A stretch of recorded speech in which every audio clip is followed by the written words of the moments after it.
Required weekly test. Required weekly test.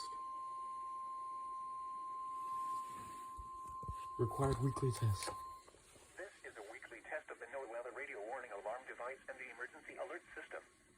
During potentially dangerous weather situations, specially built receivers are automatically activated to warn of the impending severe weather and or hazards for the Florida Panhandle, southeast Alabama, southwest and south central Georgia. Tests of these receivers are normally conducted every Wednesday between 11 a.m. and noon local time. When there is a threat of You guys tested on Thursday. That's today. Wednesday, the test is postponed until the next available non-severe or non-hazard day. Reception of this broadcast and the warning alarm will vary at any given location. To provide the most consistent warning service possible, the warning alarm will be activated for watches and warnings affecting the Florida Panhandle, southeast Alabama, southwest and south central Georgia.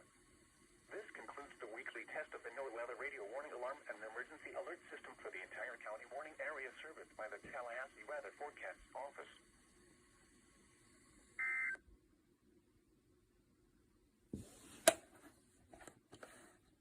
You guys tested today on Thursday.